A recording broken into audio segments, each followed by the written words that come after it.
കൂട്ടുകെട്ടിലൂടെയാണ്. ഒരുപാട് കുട്ടികൾ കൂട്ടുകാരിലൂടെയാണ് ലഹരി സാധനങ്ങൾ ഉപയോഗിക്കുന്നത്. അതുകൊണ്ട് ഓരോ രക്ഷിതാവും ആ കുട്ടിയുടെ കൂട്ടുകാരനെ അറിഞ്ഞിരിക്കണം. നിങ്ങളുടെ കുട്ടിയുടെ സ്വഭാവം അറിയാൻ ഏറ്റവും നല്ല മാർഗം അവൻ്റെ ബെസ്റ്റ് ഫ്രണ്ട്സുമാരുടെ സ്വഭാവം അറിയാണ്. അവരുടെ ഏറ്റവും അടുത്ത കൂട്ടുകാരൻ്റെ സ്വഭാവം എന്തായിരിക്കുമോ ആ സ്വഭാവമായിരിക്കും നിങ്ങളുടെ കുട്ടിയുടെ സ്വഭാവം. കാരണം ഒരുപോലെ ചിന്തിക്കുകയും ഒരുപോലെ പ്രവർത്തിക്കുകയും ചെയ്യുന്ന ആളുകളാണ് എപ്പോഴും കൂട്ടുകാരായി മാറുക. പലപ്പോഴും നാട്ടിൽ മദ്യം വിൽക്കുന്നവനും നാട്ടിലെ വായനശാലകളിലെ സെക്രട്ടറിയും തമ്മിൽ കൂട്ടുകാരനാകാൻ ലേശം പണിയാണ്. കാരണം എന്താണ്? മദ്യം വിൽക്കുന്നവൻ നാടിൻ്റെ നാറ്റത്തിന് വേണ്ടിയാണ് നടക്കുന്നതെങ്കിൽ മറ്റവൻ നാടിൻ്റെ മാറ്റത്തിന് വേണ്ടിയാണ് നടക്കുന്നത്.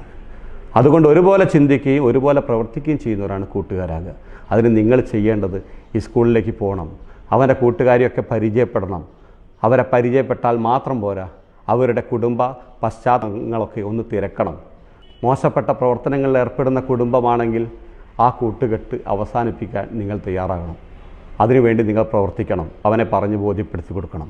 അപ്പോൾ കൂട്ടുകെട്ട് ഒരുപാട് കുട്ടികളെ ഇതിലേക്ക് നയിക്കുന്നുണ്ട്. രണ്ടാമത്തത് കുടുംബ പ്രശ്നങ്ങളാണ്. വീട്ടിൽ ബഹളവും എല്ലാ ദിവസവും വഴക്കും ഉണ്ടാകുന്ന കുടുംബങ്ങളിൽ പെടുന്ന കുട്ടികൾ ബഹുഭൂരിപക്ഷവും മയക്കുമരുന്നിൽ അഭയം പ്രാപിക്കുന്നുണ്ട്. അതുകൊണ്ട് വീട്ടിൽ നല്ലൊരു അന്തരീക്ഷമുണ്ടാകുക എന്നത് ഓരോ വീട്ടിലുള്ള രക്ഷിതാവിൻ്റെയും ചുമതലയാണ്. അതോടൊപ്പം തന്നെ മറ്റൊരു പ്രത്യേകത കൂടിയുണ്ട്. നമ്മൾ അറിയാതെ പെട്ടുപോകുന്ന മറ്റൊരു പ്രത്യേകത, നമുക്കൊരു പ്രൈം ടൈമുണ്ട്. ഈ പ്രൈം ടൈം എന്ന് പറഞ്ഞാൽ ജോലി കഴിഞ്ഞ് അച്ഛൻ വീട്ടിലെത്തുന്ന സമയം, വീട്ടിലെ ജോലി കഴിഞ്ഞ് അമ്മ ഫ്രീ ആകുന്ന സമയം, കുട്ടികൾ പഠനം കഴിഞ്ഞ് ഫ്രീ ആകുന്ന സമയം, ഇതാണ് പ്രൈം ടൈം. മിക്കവാറും ആളുകൾക്ക് രാത്രി 7 മണി തൊട്ട് ഒരു 10-11 മണി വരെയാണ് പ്രൈം ടൈം. ഈ പ്രൈം ടൈം എന്നത് കുടുംബത്തിന് വേണ്ടി ചെലവഴിക്കാനുള്ളതാണ്. ആ പ്രൈം ടൈം മറ്റെന്തിലേക്ക് മാറിപ്പോകുമ്പോൾ നമ്മുടെ കുടുംബം ശ്രദ്ധിക്കപ്പെടാതെ പോവുകയാണ്. ഈ പ്രൈം ടൈമിനെക്കുറിച്ച് വളരെ നല്ല ബോധ്യമുള്ളവരാണ് ചാനലുകാർ. അവർ ഏറ്റവും നന്നായി പാടുന്ന കുട്ടിയെ ടി വിയിലൂടെ ഈ പ്രൈം ടൈമിൽ നമുക്ക് മുന്നിലേക്ക് കൊണ്ടുതരുന്നു. അതുപോലെ ഏറ്റവും നല്ല സീരിയലുകൾ കൊണ്ടുതരുന്നു. ഇങ്ങനെ നന്നായി പാടുന്ന ഒരു കുട്ടിക്ക് നമ്മൾ കൈയടിക്കുമ്പോൾ നമ്മുടെ കുട്ടിയുടെ പാട്ട് നമ്മൾ കേൾക്കാതെ പോവുകയാണ്. സീരിയൽ കാണാൻ വേണ്ടി പലപ്പോഴും അമ്മമാർ നേരത്തെ തന്നെ ഭക്ഷണം മുഴുവൻ ഡൈനിങ് ടേബിളിൽ വിളമ്പി വെച്ചിട്ട് സീരിയലിന് മുന്നിലായിരിക്കുന്നുണ്ടാവുക. ഹോംവർക്കിൻ്റെ ഗ്യാപ്പ് നോക്കിയിട്ട് കുട്ടി ഭക്ഷണം കഴിക്കുന്നു, വാട്സപ്പിൻ്റെ ഗ്യാപ്പ് നോക്കി അച്ഛൻ ഭക്ഷണം കഴിക്കുന്നു, സീരിയലിൻ്റെ ഗ്യാപ്പ് നോക്കി അമ്മ ഭക്ഷണം കഴിക്കുന്നു. എന്നിട്ടും നമ്മൾ പറയുന്നു കുടുംബം എന്ന്. എന്താണ് കുടുംബം? കുടുംബം എന്നാൽ കൂടുമ്പോൾ ഇമ്പമുള്ളതാണ്. നമ്മൾ എപ്പോഴാണ് കൂടിച്ചേരുന്നത്? ഒരു മാസത്തിൽ 3-4 തവണ മാത്രമേ ഒരു പക്ഷേ ചോറ് തിന്നുമ്പോൾ പോലും നമ്മൾ കൂടിച്ചേരുന്നുള്ളൂ. അങ്ങനെ കൂടിച്ചേരുമ്പോഴാകട്ടെ നമ്മുടെ കൈകൾ ഇടത്തെ കൈ മൊബൈലിലും വലത്തെ കണ്ണ് ടി വിയിലുമായിരിക്കും. ആ ഒരു പ്രവണത മാറ്റണം. ഭക്ഷണം കഴിക്കുമ്പോൾ നിങ്ങൾ ഒന്നിച്ചിരുന്ന് ഭക്ഷണം കഴിക്കണം. സ്കൂളിലെ വിശേഷങ്ങൾ കുട്ടിയോട് തിരക്കണം. അവൻ്റെ എല്ലാ കാര്യങ്ങളും ചോദിച്ച് അറിയണം. ഭക്ഷണം കഴിക്കുന്ന സമയം കുട്ടിയുമായി ബന്ധപ്പെടാനുള്ള ഒരു സമയമാക്കി മാറ്റണം. ആ സമയത്ത് ഇന്ന് വർത്തമാനം പറഞ്ഞ പോലെ നാളെ വർത്തമാനം പറയുന്നത് ലേശം പ്രയാസം അവരുണ്ടെങ്കിൽ അതിൽ നിന്ന് നിങ്ങൾക്ക് അപ്പോൾ തന്നെ മനസ്സിലാകും അവൻ എന്തോ ഒരു മാറ്റം വന്നിട്ടുണ്ട് എന്നത്. അവൻ്റെ പ്രശ്നങ്ങൾ കേൾക്കാൻ നിങ്ങൾ ഇടയാക്കും. അവൻ്റെ ചെറിയ ചെറിയ കാര്യങ്ങൾ പോലും ഇങ്ങനെ ചോറ് തിന്ന സമയത്ത് ചർച്ചയാക്കുന്നത് അത് ഒരുപാട് കുടുംബ ബന്ധങ്ങളെ ശക്തിപ്പെടുത്താൻ ഇടയാക്കും. നിങ്ങളുടെ കുട്ടികളൊക്കെ ഒരുപക്ഷെ നാളെ വലിയ കോഴ്സുകൾക്ക് പോകേണ്ടതായിരിക്കും. ആസാമിലും ഒറീസയിലും അതുപോലെ ബാംഗ്ലൂരിലും ഒക്കെ പോകേണ്ട കുട്ടികളായിരിക്കും. ഇത്തരം സ്ഥലങ്ങളിലൊക്കെ ഹോസ്റ്റലുകളിലും മറ്റും വ്യാപകമായിട്ട് ലഹരി മാഫിയകളുണ്ട്. നമ്മുടെ കുട്ടി കൂടെ കഴിയുന്ന 3 കുട്ടികളും ഒരുപക്ഷെ ലഹരി ഉപയോഗിക്കുന്നവരാകുമ്പോൾ നമ്മുടെ കുട്ടിയും അതിൽ പെട്ടുപോകാനുള്ള സാധ്യതയുണ്ട്.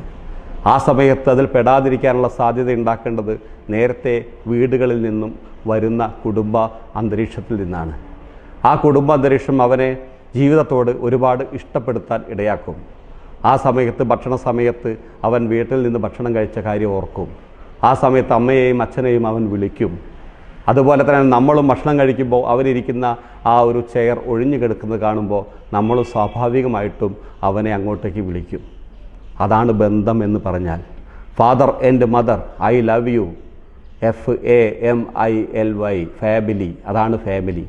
അച്ഛാ അമ്മേ ഞാൻ നിങ്ങളെ സ്നേഹിക്കുന്നു എന്നൊരു കുട്ടി പറയുമ്പോഴാണ് ഫാമിലി എന്ന അർത്ഥത്തിലേക്ക് വരിക. ആ അർത്ഥത്തിലേക്ക് കുടുംബ അന്തരീക്ഷം മാറിയാൽ ഓരോ കുട്ടിയും പെടാതെ നിങ്ങൾക്ക് കാത്തു സൂക്ഷിക്കാൻ കഴിയും. അവർ പഠിക്കുന്ന സമയത്ത് അവരുടെ അടുത്തൊന്ന് ഇരിക്കുക, അവരുടെ തലയിലേക്കൊന്ന് കൈവച്ചൊന്ന് വീഴുക, അവരൊന്ന് സ്നേഹിക്കുക, ഒന്ന് കൊഞ്ചിക്കുക. ഭക്ഷണം കഴിക്കുന്നവരും അല്ലാത്ത സമയത്തും മറ്റ് സീരിയലുകളും മറ്റ് കാര്യങ്ങളൊക്കെ ഒന്ന് മാറ്റിവെച്ച് അവരെ ഒന്ന് ചേർത്ത് പിടിക്കുക. അത്ര മതി ആ കുട്ടികൾക്ക്. അത് മതി നിങ്ങളുടെ കുട്ടിയെ രക്ഷപ്പെടുത്താൻ. ആ രീതിയിൽ ഓരോ കുടുംബ അന്തരീക്ഷവും മാറിയിട്ടില്ലെങ്കിൽ കുട്ടികൾ എന്തെങ്കിലും പെട്ടുകഴിഞ്ഞാൽ മൂന്നാമത്തെ സ്റ്റേജിലേക്ക് എത്തുന്ന സമയത്തെ ഒരുപക്ഷെ നിങ്ങളത് തിരിച്ചറിയൂ.